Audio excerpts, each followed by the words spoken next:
ustedes esta mañana para tener este tiempo de adoración al Señor, con cánticos, con oración, con ayuno, algunos que nos ha permitido poder hoy ayunar. Antes de poder ir a las Escrituras, me gustaría que podamos orar una vez más para rogar específicamente y anexarnos en esa oración que llevaba nuestra hermana Mónica. Es el Espíritu Santo guiándonos en esta mañana, por favor. Oremos. Amado Dios, Señor, seguimos orando y clamando a ti, agradecidos, Señor, por que tu misericordia es grande hoy para con nosotros, que nos has permitido reunirnos acá, con libertad para cantarte, para alabarte, para conocerte. Y rogamos que tu Espíritu Santo, Señor, hable a nuestros corazones y nos anime y nos despierte, Señor, a poder conocer tu verdad y ponerla en práctica. Ayúdanos, Señor, a no ser oidores olvidadizos, sino hacedores de tu palabra, Señor, que podamos poner en práctica lo que usted hoy nos desafíe según su palabra, Señor. Habla en nuestros corazones, como solo tú lo sabes hacer, Señor. En el nombre poderoso de Jesús.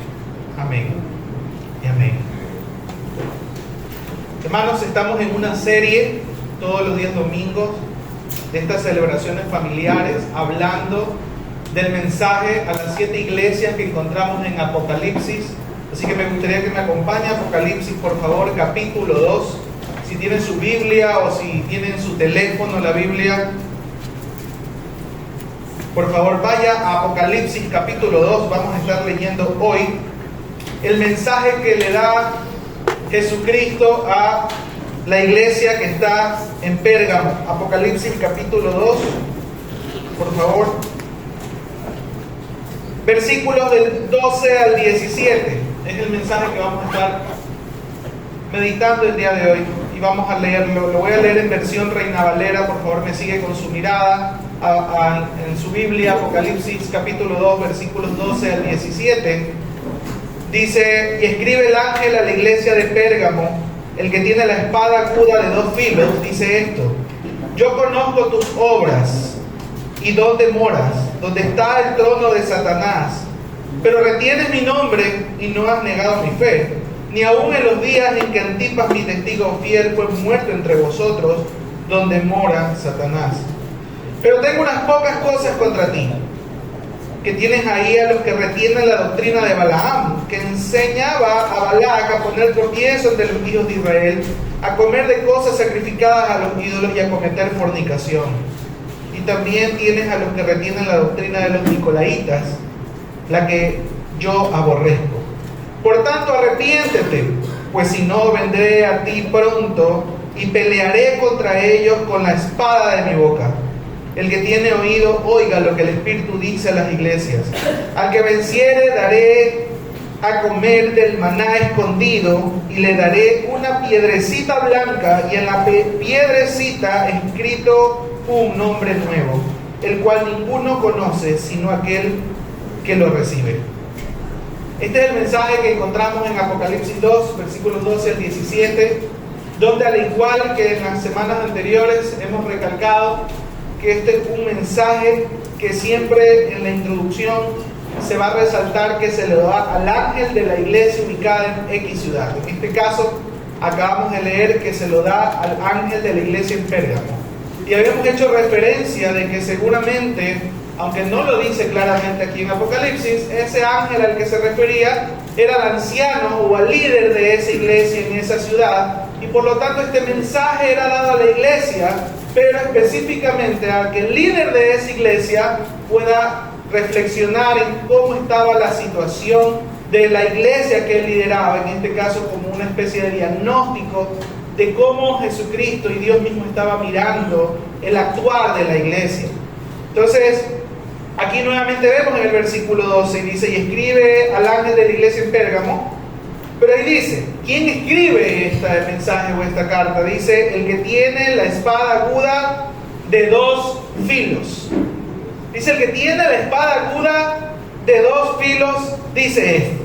Entonces, a mí me gustaría que podamos resaltar un poco esto, porque ya habíamos mencionado en ocasiones anteriores que cada vez que nosotros leemos el mensaje a cada una de las iglesias, se hace referencia a que es Jesucristo el que está mandando este mensaje directamente. Pero me llama la atención que en esta ocasión, en el versículo 12 dice, el que tiene la espada aguda de dos filos. ¿A qué se refiere esto de que Jesucristo es aquel que tiene la espada aguda de dos filos?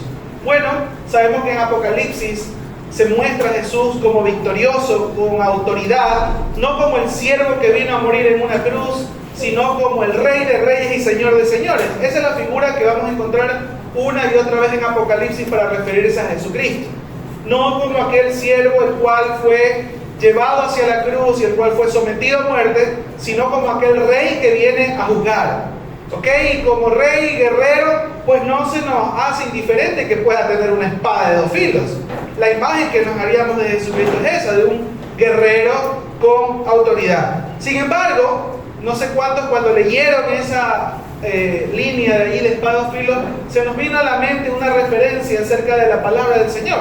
En Hebreos capítulo 4, versículo 12 dice que la palabra de Dios es viva y eficaz y más cortante que toda espada de dos filos y penetra hasta partir el alma y el espíritu, las coyunturas y los tuétanos y discierne los pensamientos y las intenciones del corazón. Entonces se da la referencia de que la palabra de Dios también, haciendo una simbología, es una espada de dos filos porque llega hasta lo profundo de nuestro corazón y puede de alguna manera identificarse en nosotros cuáles son las intenciones de nuestro corazón. Ahora, la pregunta es, si la palabra del Señor en una simbología en Hebreos 4:12 hace semejanza a una espada de dos filos, y acá Jesucristo como una espada de dos filos, ¿hay alguna semejanza entre la palabra y Jesucristo entonces? Si Jesucristo teniendo una espada de dos filos es el que manda un mensaje a la iglesia y la palabra de Dios también es llamada una espada de dos filos, ¿será acaso que Jesucristo entonces está sosteniendo la verdad en sus manos? ¿Será acaso que hay una semejanza? Pues claro que sí. En Juan 1, cuando usted comienza a leer el Evangelio, dice que en el principio era el verbo y el verbo era con Dios y el verbo era Dios y este era en el principio con Dios. Sabemos, y cuando leemos Juan capítulo 1, que Jesucristo es también llamado el verbo, la verdad misma, y que es ese verbo el que luego vino y se hizo carne y habitó entre nosotros y nos mostró la verdad, nos mostró el carácter de Dios, nos mostró realmente lo que Dios había querido mostrarnos en todo el Antiguo Testamento y en Jesucristo el cumplimiento de todas las promesas, las profecías y todo lo que Dios había querido hablar al pueblo, pero el pueblo estaba un poco cegado, valoraba la verdad, tanto así que los fariseos y los sacerdotes, en honor a la verdad, en honor a la ley, en honor a la religión, rechazaban a Jesús. Y era algo, a nuestro parecer, hoy en día un poco inconsistente, ¿no? ¿Cómo puede ser que los judíos, conociendo la verdad, teniendo entre ellos a profetas que anunciaron que vendría un Mesías, teniendo tal vez esas figuras, esas imágenes de Cristo en la historia de su desarrollo como pueblo, cuando tenían a Cristo enfrente lo negaron e inclusive lo llevaron hasta la cruz, a la muerte? ¿Cómo puede ser posible esto? Bueno, porque estaban cegados de la esencia de la verdad.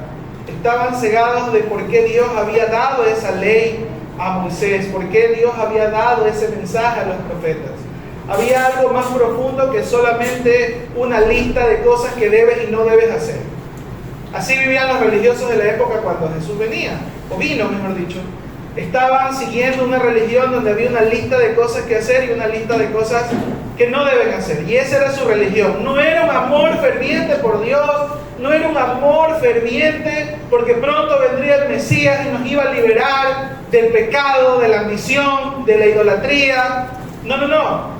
Era un amor ferviente porque cumpliendo una religión, esa religión iba a empoderarse de manera que ya no iban a ser los romanos los que gobernaran sobre ellos, sino que ellos iban a imponerse con su cultura, que era la de Dios. Entonces había un orgullo en sus corazones que no les permitía ver la esencia de lo que realmente Dios había estado haciendo en ellos por ya largos tiempos, desde su formación misma, desde cuando Dios llamó a Abraham.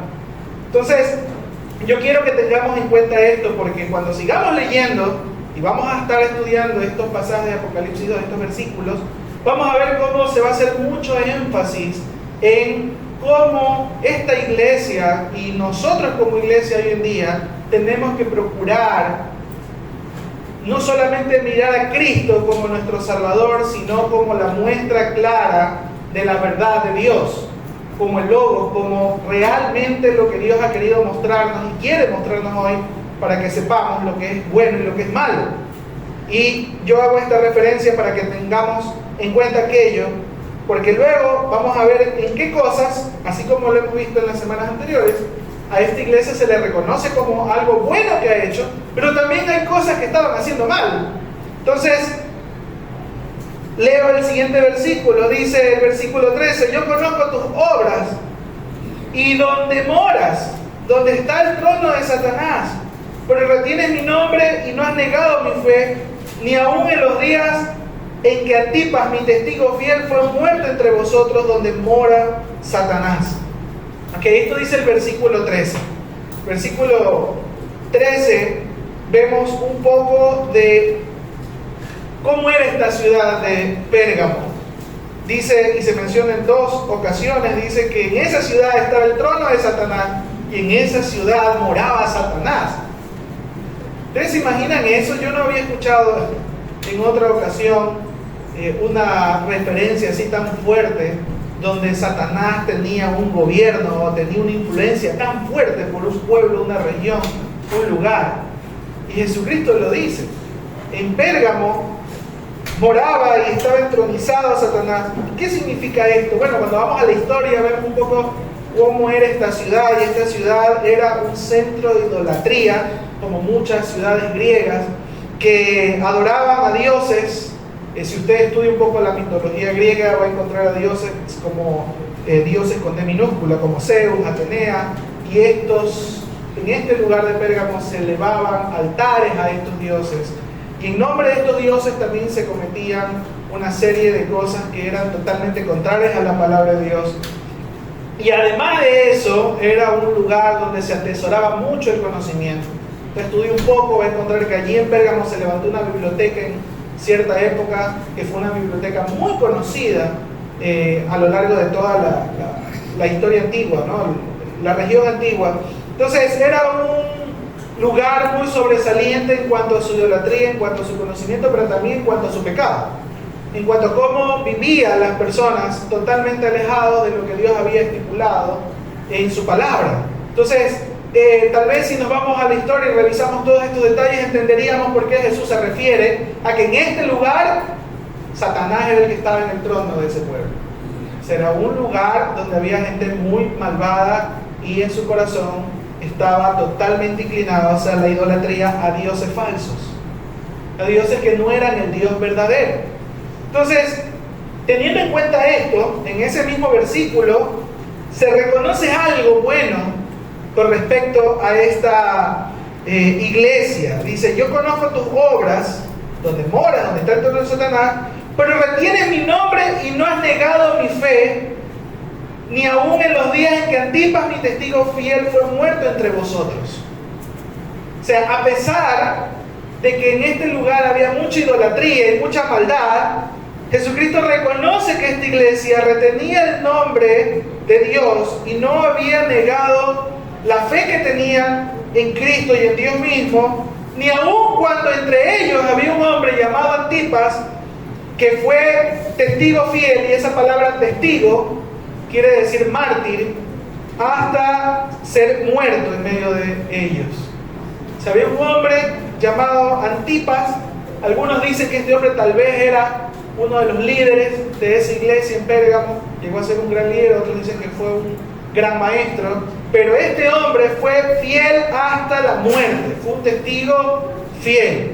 Esa referencia a ser un testigo fiel en Nueva, si usted lee este mismo versículo en Nueva Traducción Viviente, dice: te rehusaste a negarme aún cuando mi fiel testigo Antipas murió como mártir en medio de ellos. Cuando hablamos en las Escrituras de ser un testigo fiel, hablamos de un mártir, aquella persona que está dispuesta a incluso morir antes que negar su fe, que reconocer al Dios que sirve.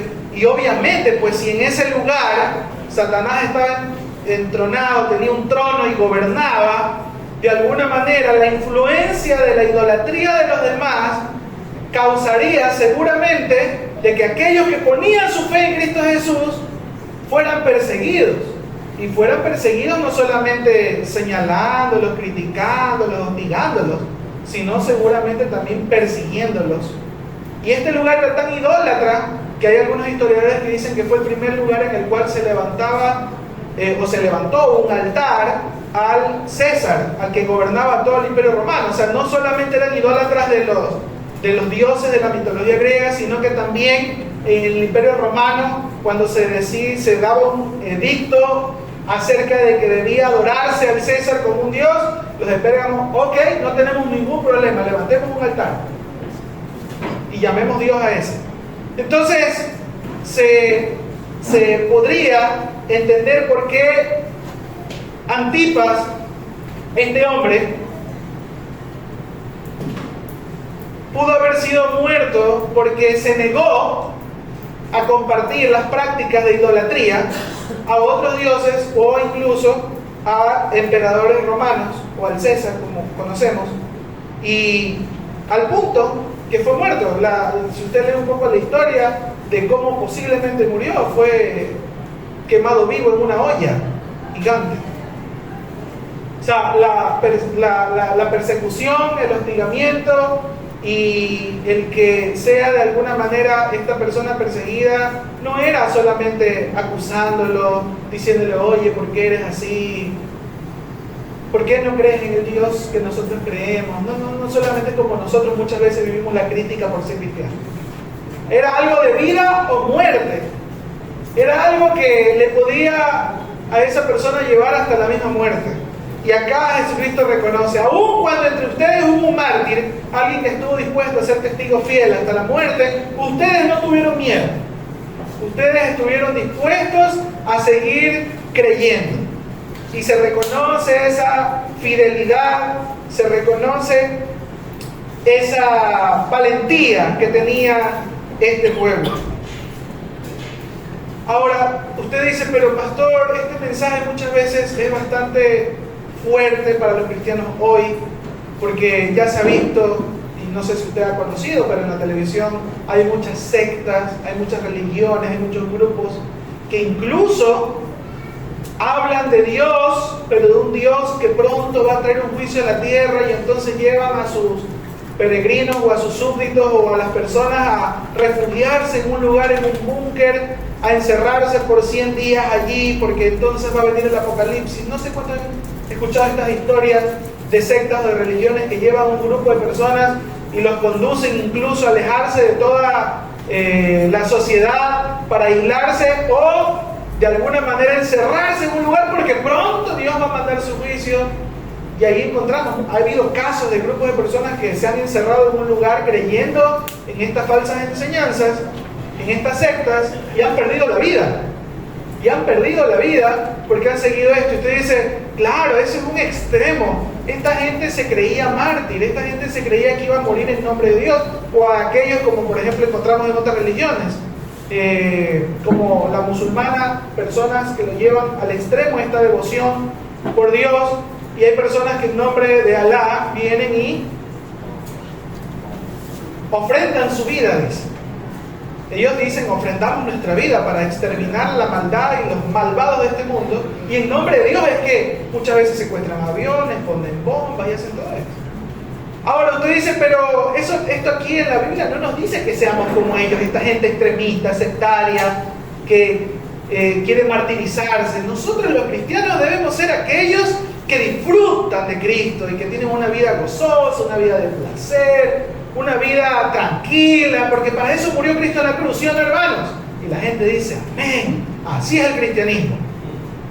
Así es el cristianismo, sencillo, lleno de felicidad, lleno de gozo. Aquellos que hemos puesto nuestra fe en Cristo Jesús, y tal vez, dígame si yo estoy equivocado, meditemos un poco. ¿Será acaso que siempre en la vida cristiana todo es color de rosa? ¿Será siempre que toda la vida cristiana es cómodo? ¿Será que en el Evangelio encontramos que cuando Cristo les llama a sus discípulos, les dice, síganme, que conmigo tendrán alimento y casa segura? Yo no encuentro eso. Yo no encuentro eso en las Escrituras. Yo lo único que encuentro en las Escrituras es que cuando Jesucristo llama a sus discípulos, les dice, niéguense a sí mismos. tomen su cruz y síganme.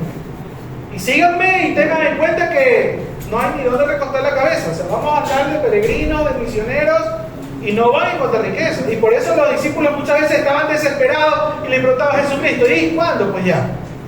¿Cuándo es que ya nos vamos a levantar como un gobierno como para derrotar a los romanos, no? Y con ese poder que tú tienes y los milagros que haces, ya pues no importa si nos vamos a la batalla, nos matan, tú nos resucitas. No pasa nada. No pasa nada, Jesucristo, pero ya ¿cuándo es que nos levantamos? ¿Cuándo es que ya? Y ahí se peleaban incluso los discípulos. Dice, pero en tu reino, por favor, permíteme yo estar al lado tuyo. Yo quiero ser tu brazo derecho y no tu brazo izquierdo. Y así encontramos referencia de los discípulos, no entendiendo el llamado que Jesucristo les había hecho, y pensaban que aunque era un proceso un poco de desacomodo, de no tener un lugar cómodo para dormir, pronto vendría esa recompensa terrenal. ¿Y qué es lo que encontramos históricamente? Que los discípulos nunca encontraron esa recompensa terrenal como tal, a más de su salvación, a más de gozo en sus corazones, a más de que ellos encuentren paz y entendimiento en sus vidas, de manera que les llevara a llevar vidas con un propósito que glorificaba el nombre de Dios. Pero fuera de eso, no se dice que ellos hubiesen encontrado riquezas.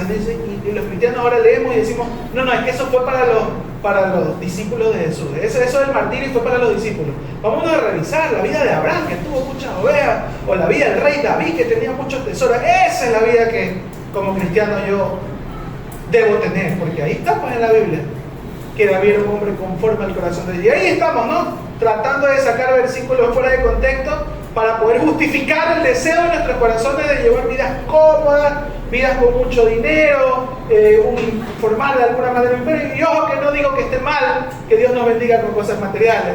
Lo que digo es, en las Escrituras, lo que se nos llama a hacer en Hechos 1:8, bueno, Jesucristo dice a sus discípulos en Hechos 1:8, pero recibiréis poder cuando haya venido sobre vosotros el Espíritu Santo y me seréis testigos.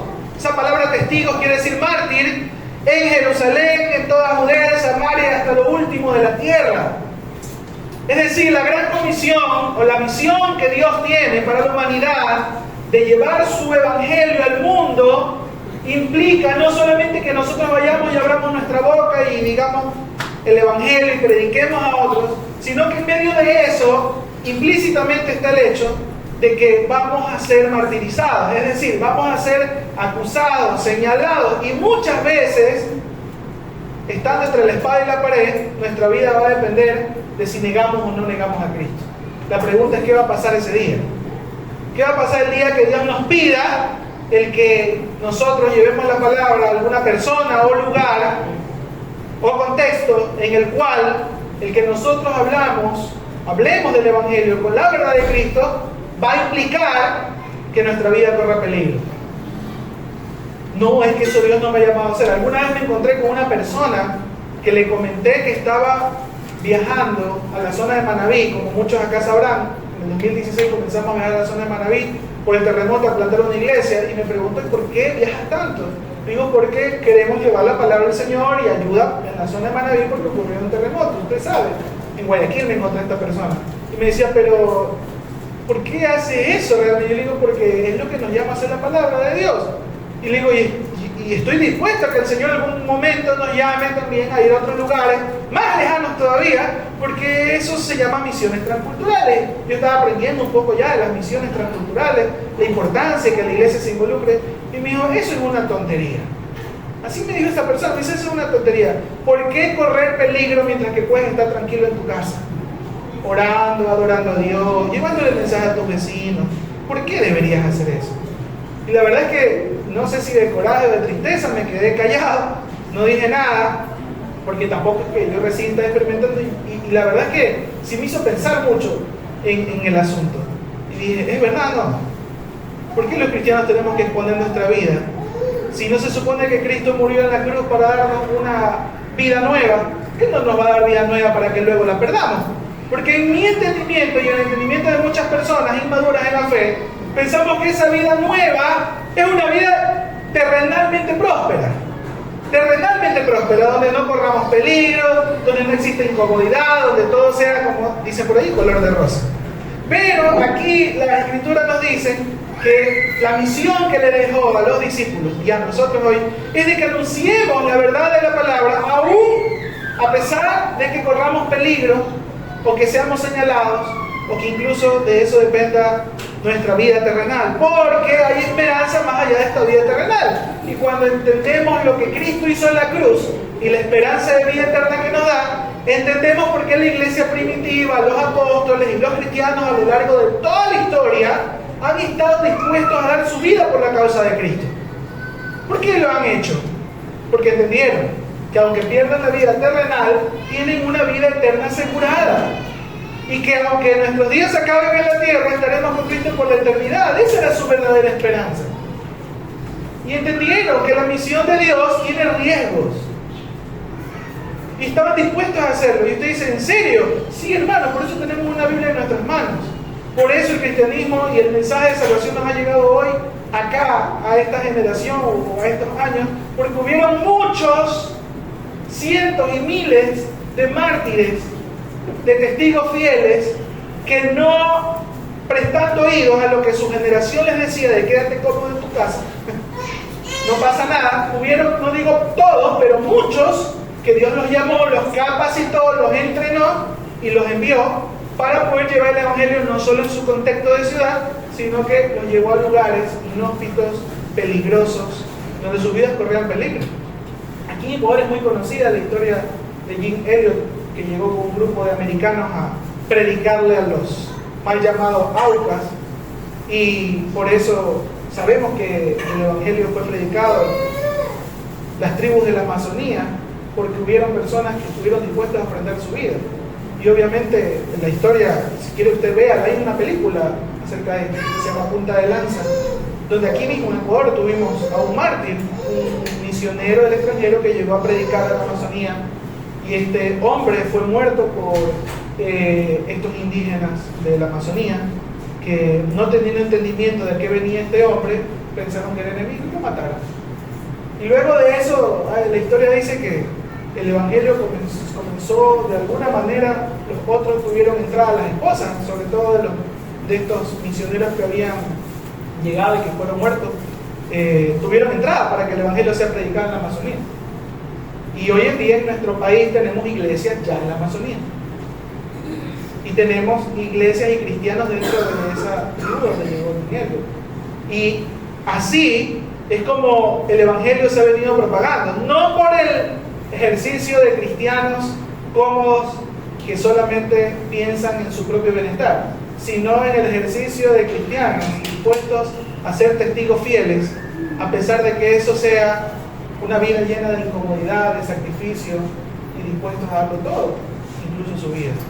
Entonces, ellos, los cristianos en Pérgamo, estaban en medio de ese contexto de persecución, y había uno que había dado el ejemplo, Antipas, y fue fiel testigo, y aún viendo eso no se llenaron de miedo, porque cualquiera dice, uy, mira, ya lo mataron a fulanito, escóndete, o ya no digas que eres cristiano, ¿no?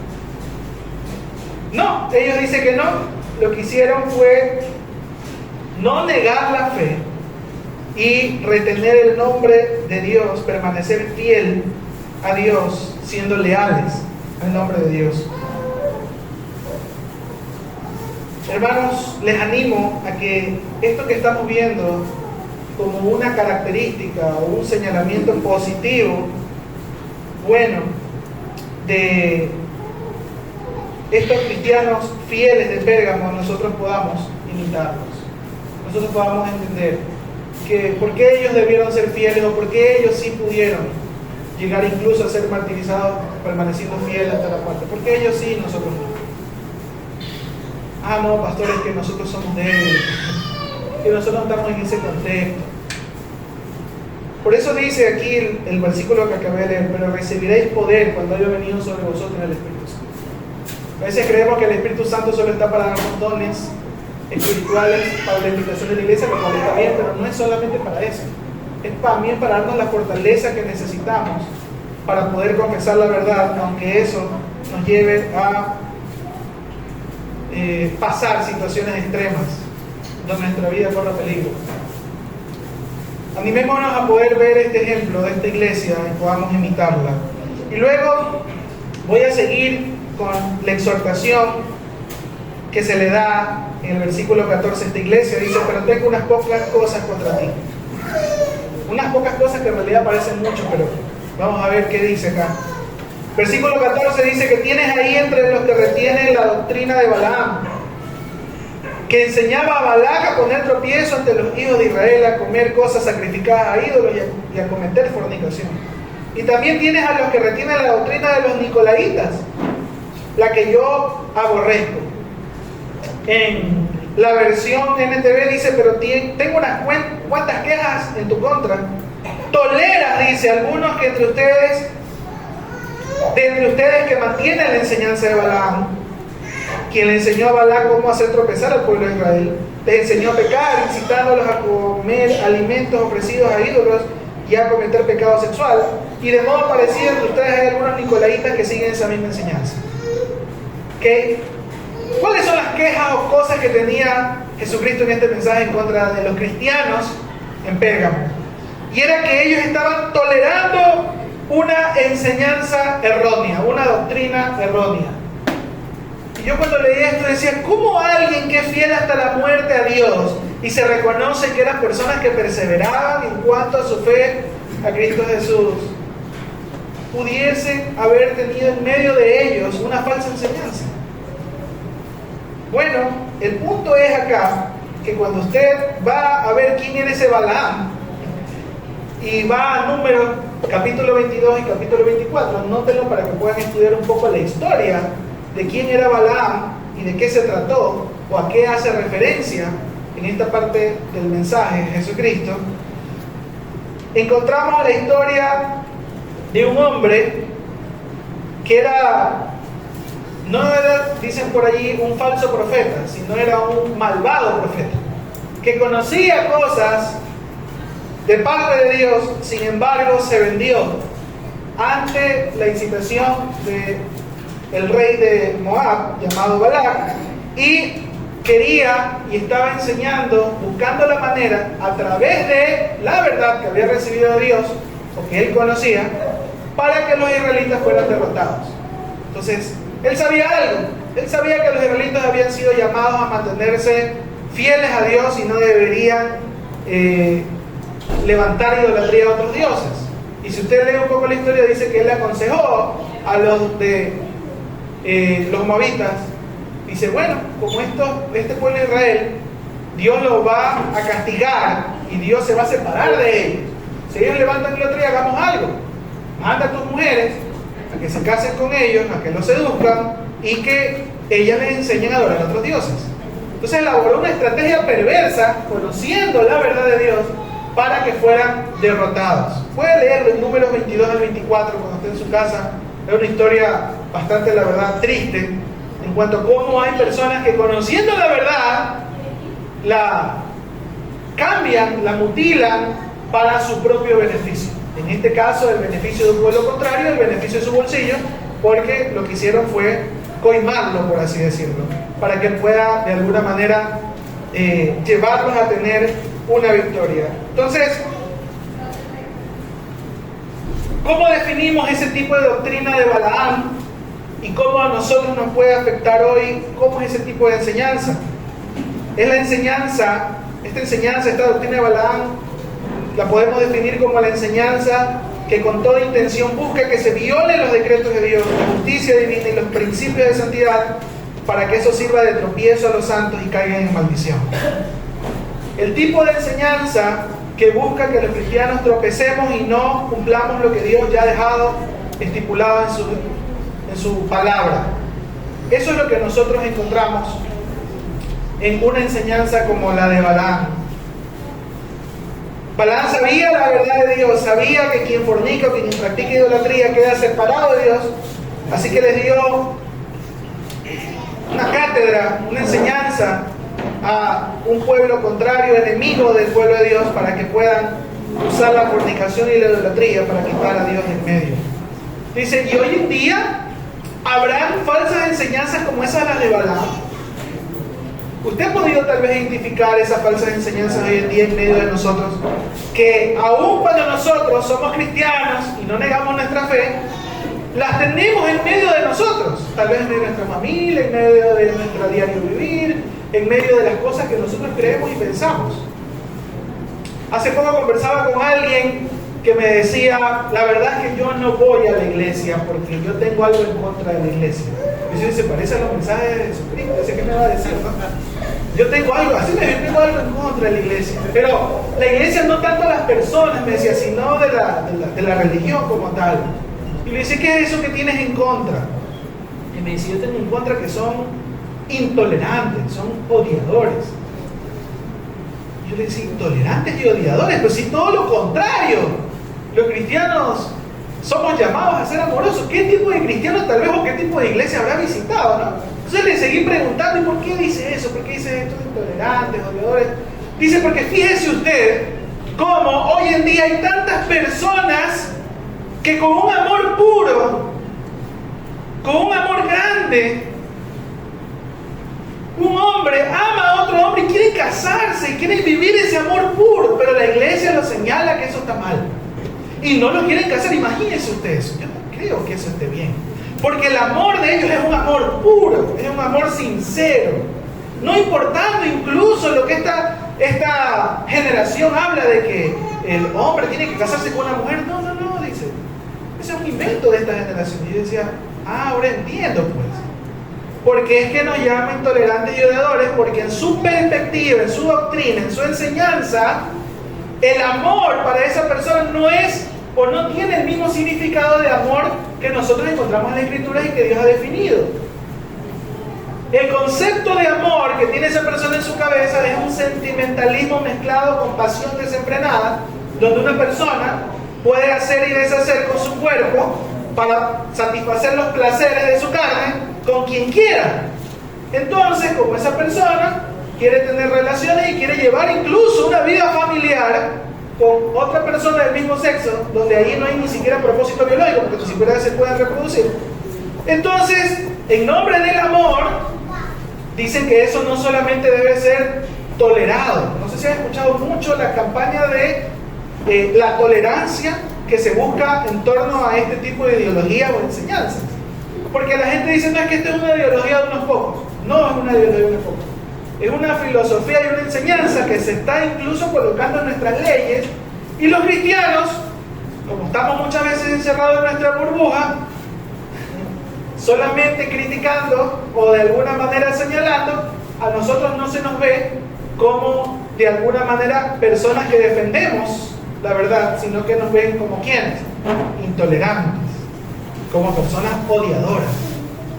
Ahora, estas personas, en nombre de ese amor puro, entre comillas, y ese amor sincero, están buscando que no solamente toleremos, sino que apoyemos y aplaudamos ese tipo de diversidad, le llaman ellos.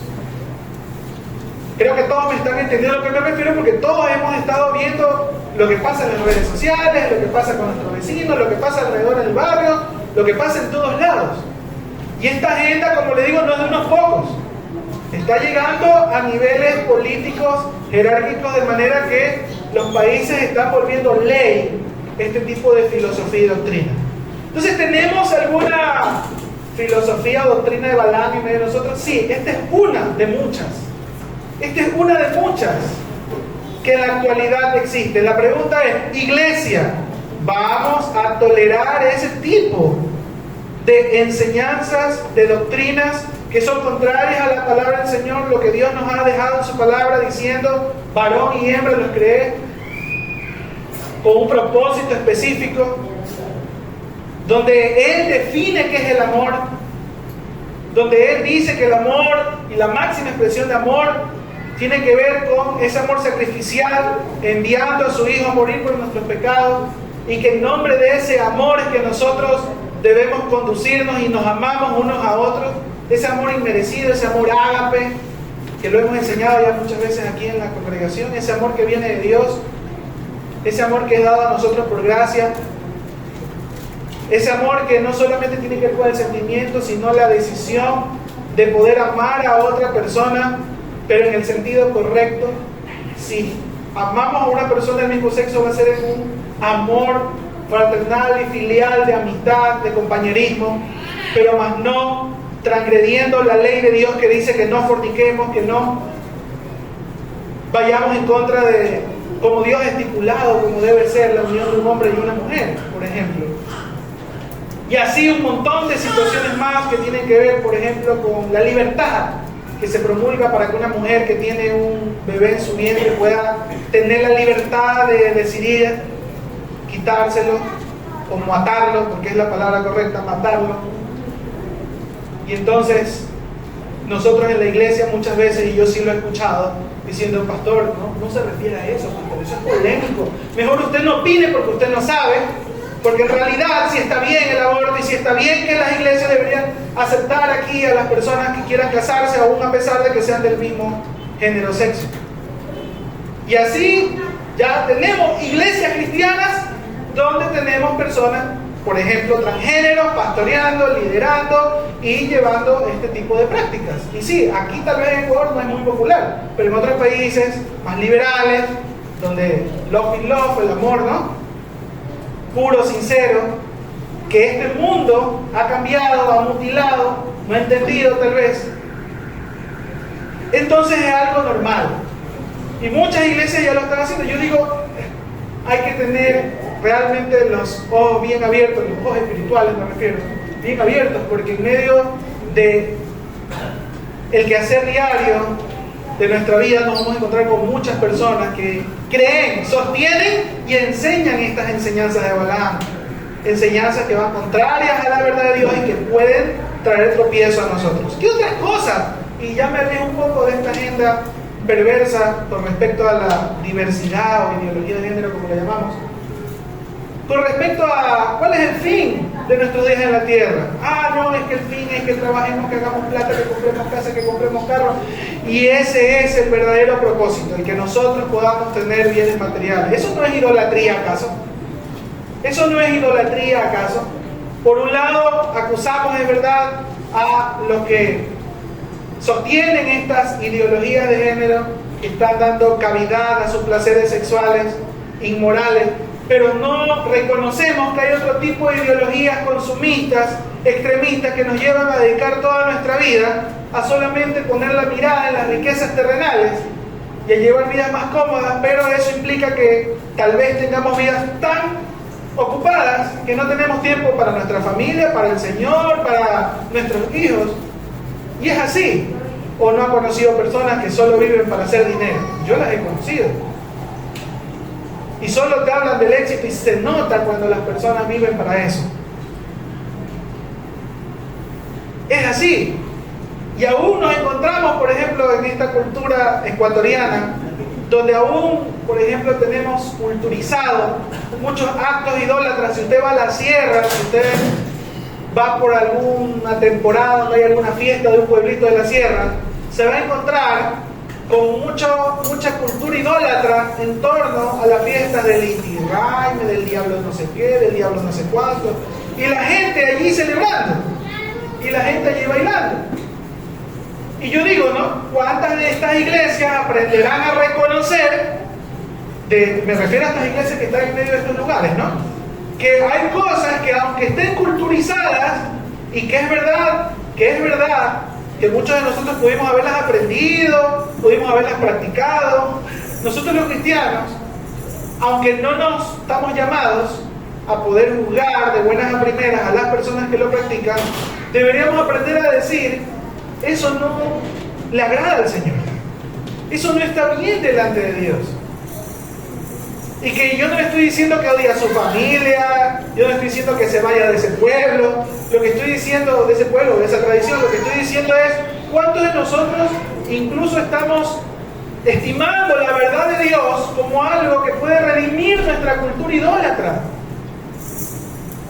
Ojo con esto que estoy diciendo, redimir esa cultura idólatra. Aquí en Guayaquil, por ejemplo, anoche fue una gran festividad en un estadio que muchos conocen, la Noche Amarilla. ¿Cuál es la frase o cómo denotan a este equipo siempre? Por si acaso, yo no soy fanático, pero de alguna manera si alguien me pregunta qué equipo te gusta jugar, yo digo, soy barcelonista. Pero hay algo que a mí no me gusta hacer, y alguien me ha dicho, pero ¿por qué eres barcelonista ni la camiseta tienes? Yo le digo por dos motivos. La primera es que el patrocinador principal tiene aquí un gran nombre que yo no apruebo, no invito y no promuevo. Y yo la verdad es que tengo una cierto desazón en mi conciencia con que me guste que gustándome un equipo de fútbol, yo promueva los valores que tal vez ese equipo de fútbol quiera promover. Por lo tanto, me es difícil para mí, y yo respeto aquí a los hermanos que usan las camisetas por si acaso, no estoy criticando ni estoy señalando, pero digo, tengamos en cuenta que hay cosas que Dios nos va a señalar, de las cuales no nos va a dejar, por así decirlo, en libertad para poder promover y decir eso está bien. Y la otra cosa que a mí no me agrada y no me gusta del asunto, aunque me considero barcelonista, como aquí algunos, es que para referirte a este equipo, ¿qué dicen? Este es el ídolo del Ecuador. El ídolo del Ecuador. O sea, ¿sí estamos entendiendo lo que a veces decimos? El ídolo del Ecuador. Y es verdad, uno dice, no, pero es que para mí no es un ídolo. Yo también le digo, para mí no es un ídolo. Sin embargo, para muchos sí. Para muchos sí.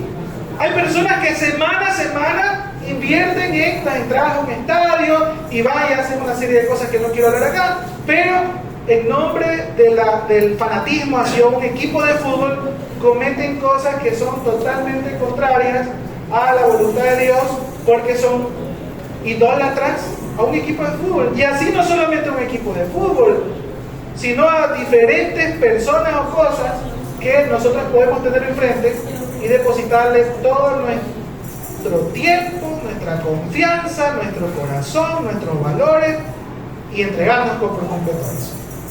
Usted dice, pastor, usted está extremista. No, le digo, hermano, yo me gusta ver los partidos de Barcelona y de algunos otros equipos. Lo que pienso es, ¿qué tanto esa cultura idólatra que podemos tomar, tal vez de un equipo de fútbol o tal vez de cierta enseñanza que encontremos por allí en torno al tema de nuestras carreras profesionales, en torno al mundo empresarial, nos va a influir de manera que nosotros la toleremos en nuestra vida y la practiquemos? No sé cuántos de ustedes de chiquitos, cuando estaban enfermos, su mamá o su abuelita les dijo, te vamos a llevar a que te pasen el huevo porque estás ojeado. Y alguna vez me llevaron. Y para mí eso, ahora que lo veo desde la perspectiva de la Biblia, digo, eso es la hechicería. Para mí eso es hechicería, porque te cogían un poco de monte y te dan. Y yo digo, hay que tener mucho cuidado de ese tipo de cosas que son parte de nuestra cultura. Y la abuelita es buena gente, ¿no? O la mamá, o dice, no, está bien, hijito, y uno a veces lo practica, pero uno no se da cuenta tal vez lo que está haciendo en medio de eso. Entonces, hermano, una vez más, no quiero aquí poner una lista de cosas que usted debe y no debe hacer. Lo que le estoy invitando a hacer es que medite la verdad del Señor y ponga en un contraste todas esas cosas culturales que a veces tenemos, filosofías, doctrinas, enseñanzas que encontramos en nuestro día a día, que realmente puede ser que no agraden al Señor y nosotros las practicamos como que no va a pasar nada. Entonces llega un punto en el cual las personas ni siquiera nos pueden reconocer o diferenciar de si somos cristianos o no, porque practicamos lo mismo que todo el mundo practica.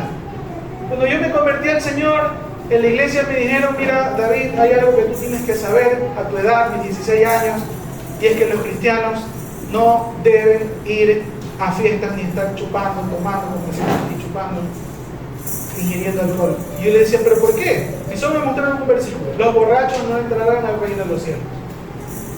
Y para mí eso fue como muy clave, no digo, claro, es verdad, ¿no? Aquí dice la Biblia, ok, no voy a tomar ni un solo vaso de alcohol. Y hoy en día tengo muchos amigos cristianos que suben una foto con una cerveza. Y yo la verdad es que para mí es algo tan fuerte, y alguna vez tuve un diálogo con una persona así, y le digo, disculpa, le digo, lo que pasa es que yo quiero saber por qué tú sí tomas. Y a mí me enseñaron otra cosa, algo años atrás. Y me dijo esta persona, me dice, mira, lo que pasa es que la Biblia dice que los borrachos no entran a la revolución, pero no dice y no condena que tú te puedas tomar una cerveza. Y yo digo, oye, tienes razón, ¿no? Y yo le digo, ¿y tú con cuántas te emborrachas? Dice, depende, pues me dice. Depende si es un licor, una cerveza, un licor fuerte. Entonces le digo, ¿y cómo entonces regulas? ¿Cómo tú sabes cuándo no te puedo? O sea, no es que ya me conozco, dice. De verdad, así argumentan muchas personas. que dan rienda suelta. No solamente hablo de las bebidas alcohólicas, sino a cualquier tipo de cosa que hacen que es contrario a lo que Dios nos ha dejado en las Escrituras. Sin embargo, lo hacemos porque creemos que podemos nosotros tener el control y la disciplina suficiente para no pasar desde el poder bebernos un vaso de cerveza a llegar a emborracharnos. Y yo de verdad, aunque no me lo explicaron a profundidad y no me dieron una enseñanza bíblica realmente de por qué no debería yo emborracharme, y me hablaron de un solo versículo, yo doy gracias a Dios porque esta persona me llevó a llevar una disciplina, de manera que nunca he tenido ese problema de verme inmiscuido, de estar calculando con cuántos tragos de una cerveza o de alcohol yo me voy a emborrachar o no.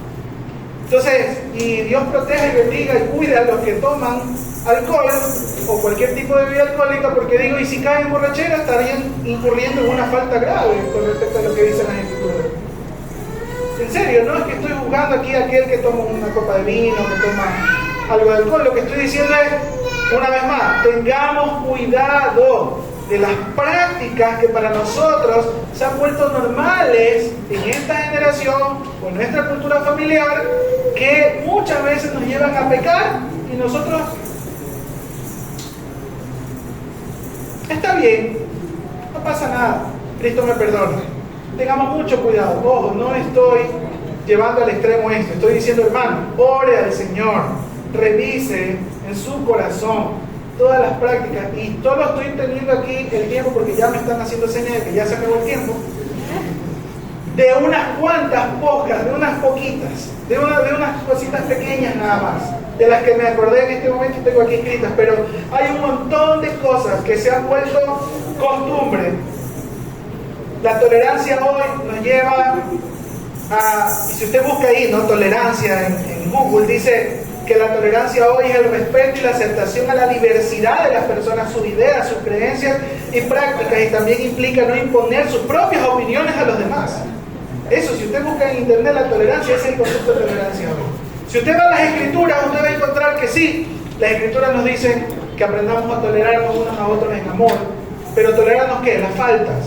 ¿En el marco de qué? En el marco de que los cristianos nos equivocamos, pues. En el marco de lo que muchas veces por nuestra imprudencia o porque decimos algo que está mal, ofendemos a otro. Entonces, ¿qué debe hacer el otro? Ah, no, ya no le voy a hablar porque que me miró mal o que me dijo tal cosa. No, aprendamos a tolerarnos, a hablar con la persona en cuestión y ponernos a cuentas y de alguna manera perdonarnos mutuamente, buscando estar en paz con todos. ¿Qué es lo que nos llama a hacer las Escrituras? En ese aspecto Dios nos llama a que nos volvamos tolerantes, en el aspecto de perdonarnos unos a otros las faltas por amor, siempre y cuando obviamente pues podamos, incluso la Biblia nos dice, si tenemos algo en contra de otra persona, podamos decírsela, podamos hablar. Si no nos hace caso o no se da cuenta del error, pues porque somos testigos, y así, ¿no? La Biblia nos da consejos de cómo muchas veces tolerar la falta unos a otros y poder de alguna manera mostrarle el amor de Dios. No habla de tolerar el pecado como una práctica común. No habla de tolerar falsas enseñanzas contra las Escrituras y quedarnos callados. Eso no dice. La Biblia nos llama a hablar la verdad, nos llama a predicar el Evangelio. Pero este mundo ha dicho que el tolerar es, por un lado, respetar, apoyar y aplaudir la diversidad de opiniones que todo el mundo tenga, y por otro lado, no influir en el cambio de opinión. Pero eso no es la clase de tolerancia que Dios nos llama a tener en la Biblia. Porque también me he encontrado con cristianos diciendo, es que la Biblia nos llama a tolerar, hermano. La Biblia me llama a amar. Y como la Biblia me llama a amar, yo no puedo ver una persona que estando totalmente equivocada, errónea, y va rumbo a las consecuencias de las personas que no tienen a Cristo, un juicio, que ya voy a hablar del tema, nos quedemos callados de brazos cruzados y no hagamos nada. Eso no me hace tolerante, eso me hace desobediente a la palabra del Señor. Entonces tengamos cuidado con esa falsa tolerancia que hoy se promueve. ¿Habían falsas doctrinas en la época del Nuevo Testamento aparte de la Balaam? Sí, por supuesto, y Pablo lo reconoce y les dice, tengan cuidado. 2 Corintios 11, 3 al 4 dice, 2 Corintios 11, versículos 3 y 4 dice, pero temo que como la serpiente con su astucia engañó a Eva, vuestros sentidos sean de alguna manera extraviadas de la sincera fidelidad a Cristo, porque si viene alguno predicando a otro Jesús, que que os hemos predicado, o si recibís otro espíritu, que el que habéis recibido, u otro evangelio, que el que habéis aceptado, bien lo toleráis. Y 1 Timoteo 6, del 3 al 10, dice: si alguno enseña otra cosa y no se conforma a las sanas palabras de nuestro Señor Jesucristo y a la doctrina que conforme a la piedad, está envanecido, nada sabe y delira acerca de cuestiones y contiendas de palabras, de las cuales nacen envidias, pleitos, blasfemias, malas sospechas, disputas necias de hombres corruptos de entendimiento, privados de la verdad, que toman la piedad como fuente de ganancia. Apártate de los tales, dice. Apártate de los tales. No dice escúchalos, no dice siéntate con ellos, comparte, hazlo tu mejor amigo. Dice apártate de los tales. Pero gran ganancia es la piedad acompañada de contentamiento, porque nada hemos traído a este mundo y sin duda nada podremos sacar. Así que teniendo sustento y abrigo, estemos contentos con esto, porque los que quieren enriquecerse caen en tentación y lazo y en muchas codicias necias y dañosas, que hunden a los hombres en destrucción y perdición. Porque a raíz de todos los males es el amor del dinero, el cual codiciando algunos se extraviaron de la fe y fueron traspasados de muchos dolores. Leí este versículo y decía: ahí está describiendo un Balaam, a alguien que, queriendo una ganancia deshonesta, está buscando una falsa enseñanza, haciéndonos creer que el amor al dinero es lo que va a sustentar nuestras vidas. Y ahí estamos, creyendo que nuestra seguridad es cuánto dinero tenemos en la cuenta bancaria. Qué bueno por aquellos que, no teniendo nosotros dinero en la cuenta bancaria, hemos visto la mano de Dios muchas veces. Con esto no digo que no debemos ahorrar y no debemos trabajar. Lo que digo es dónde está puesta nuestra confianza. También ahí está, o es parte de esas falsas enseñanzas. Entonces, el problema hoy en día es que el mundo, personas sin Dios, no hablo del mundo donde vivimos, hablo de las personas sin Dios, ha redefinido lo que es el amor, y con esto los demás valores o actitudes del ser humano, conforme al corazón pecaminoso del hombre.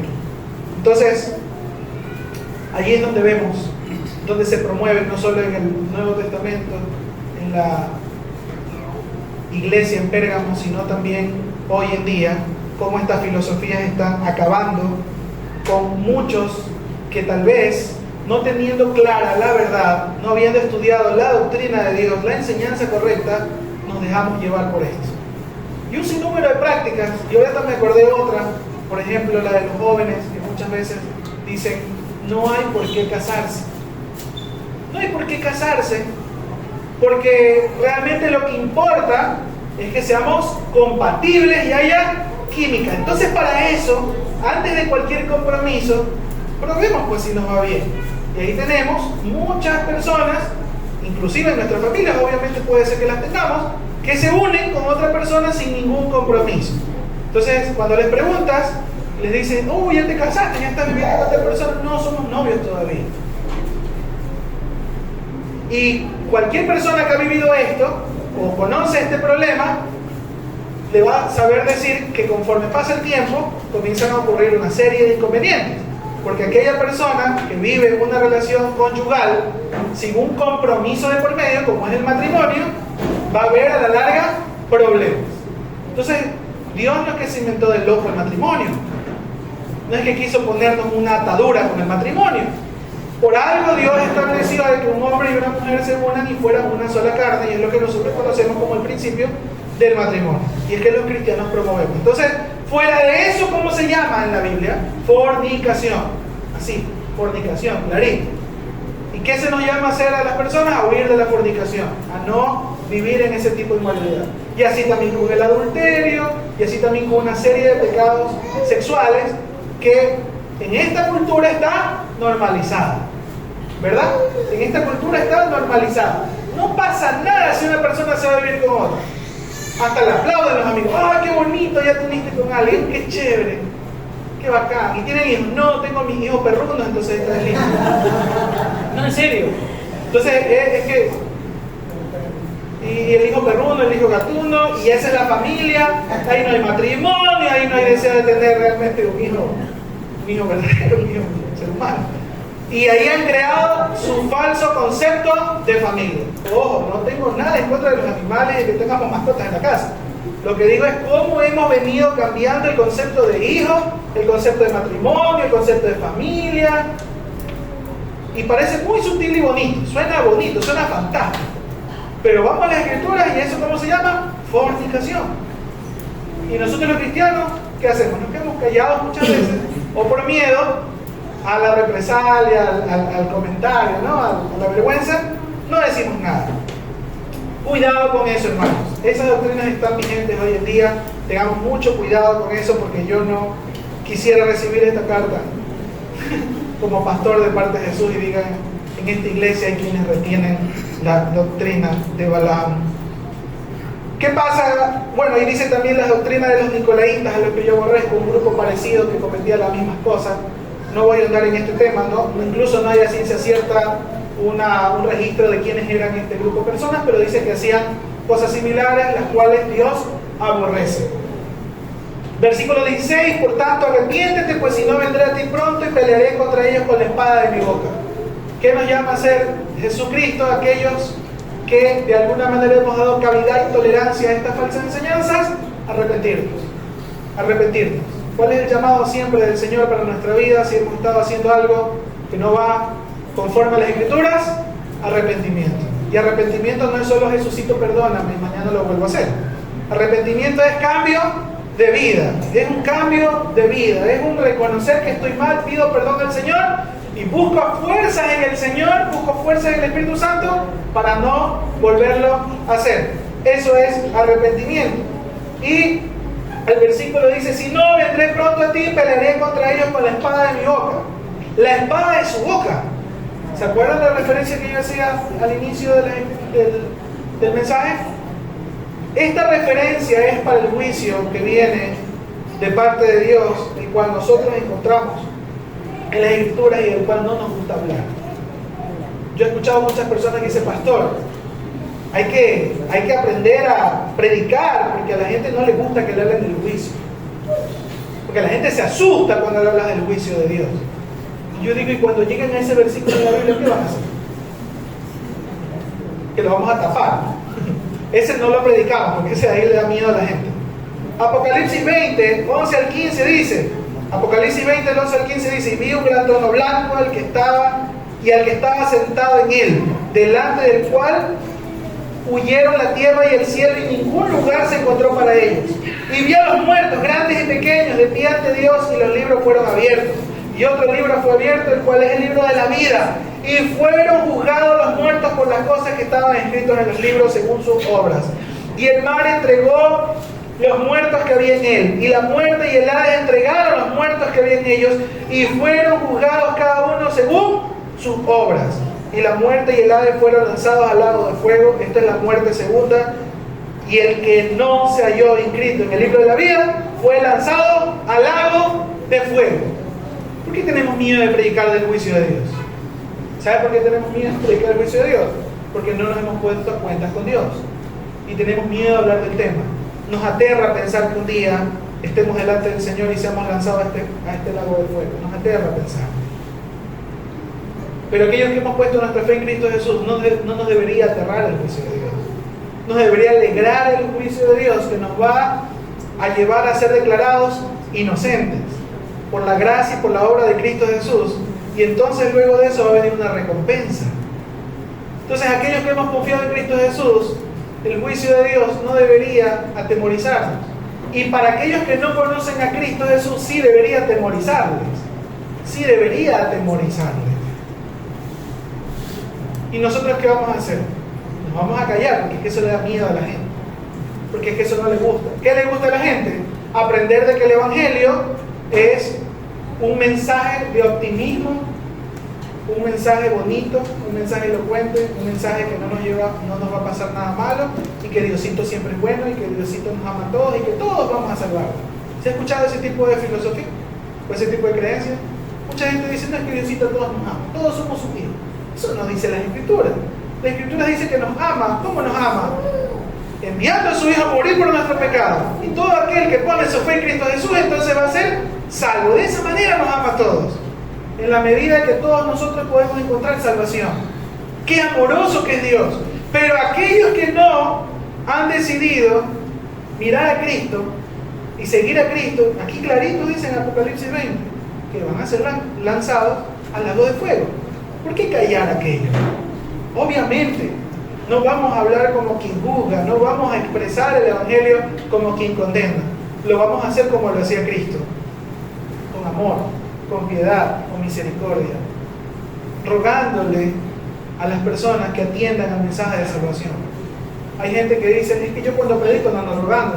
Yo predico el Evangelio y si la persona escucha bien y si no escucha ya, pues dice. Yo digo, eso se acaba cuando es un familiar de nosotros. ¿Qué persona viendo a alguien que ama, que va camino a un abismo y ve que va a caer, no es capaz de gritarle y de rogarle que se detenga, porque sabe que va a morir? Cualquiera de nosotros en nuestros 5 sentidos, si tenemos a alguien que amamos y vemos que va camino a un despeñadero, a un abismo, le vamos a decir, alto, espérate, y si es posible lo vamos agarrando. Y siempre que doy esta ilustración, yo digo, es verdad. A veces olvidamos el sentido de urgencia. El sentido de urgencia de la predicación del Evangelio y de la verdad. Y el sentido de poder decir a las personas, no te das cuenta que hay un abismo ahí. Y que si sigues llevando la vida que llevas, un día Dios te va a pedir cuenta. Y hay que hacerlo no con odio, sino con amor fraternal.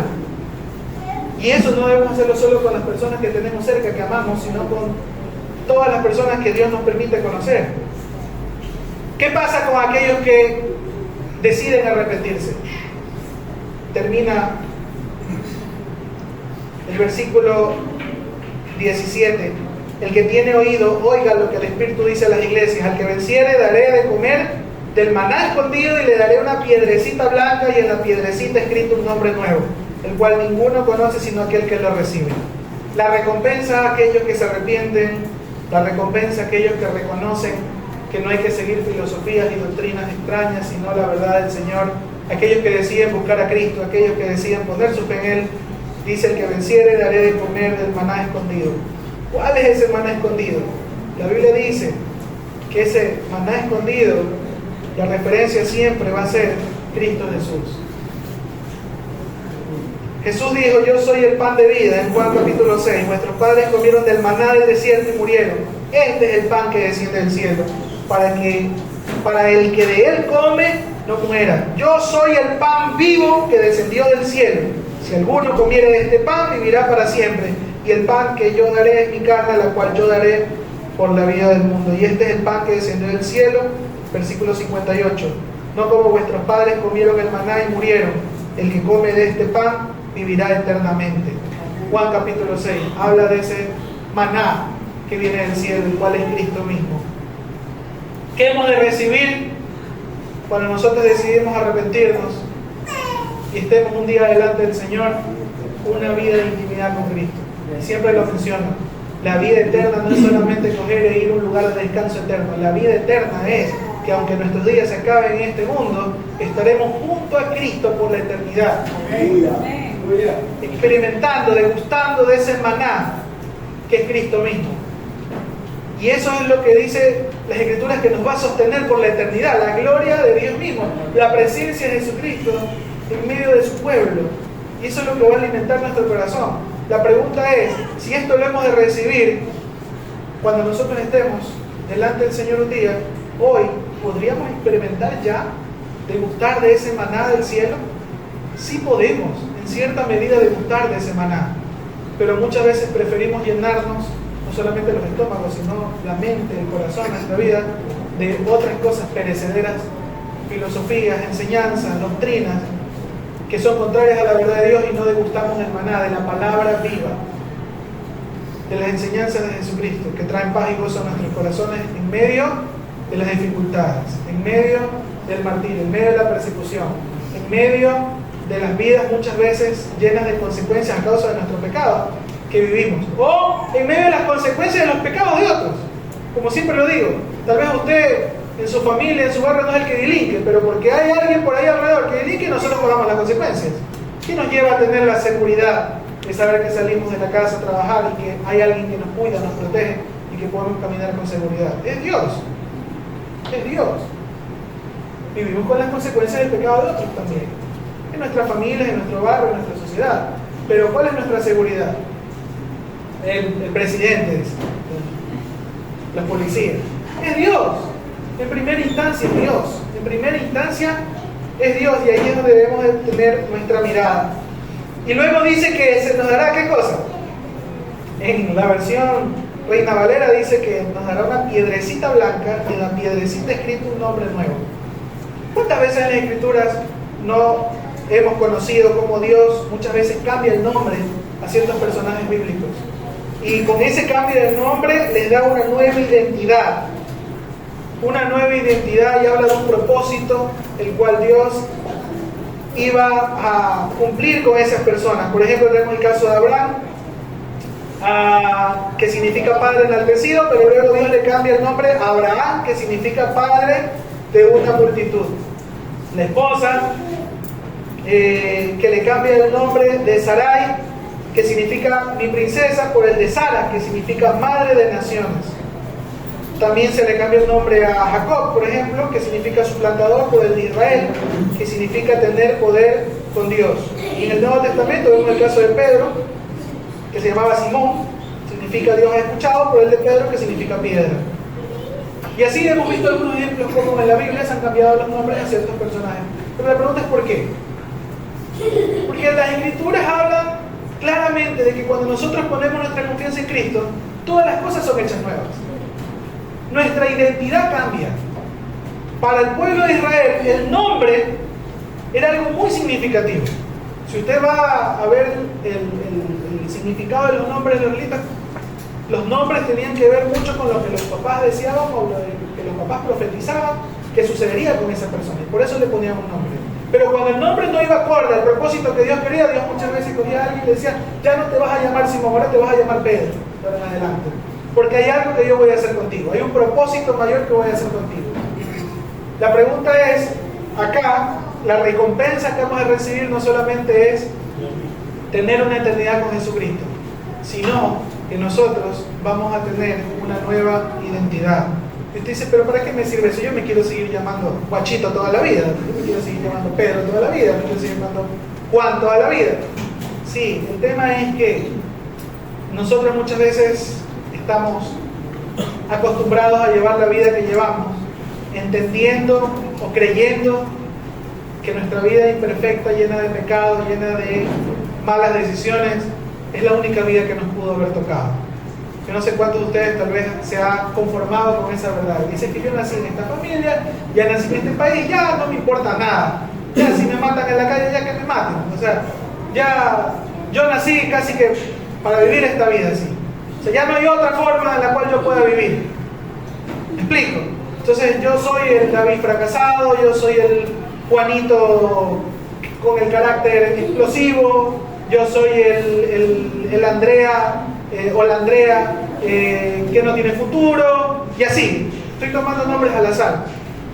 Como muchas veces nosotros nos definimos no solamente por nuestro nombre, sino también por las malas decisiones que hemos tomado y las consecuencias que venimos arrastrando en nuestro pasado.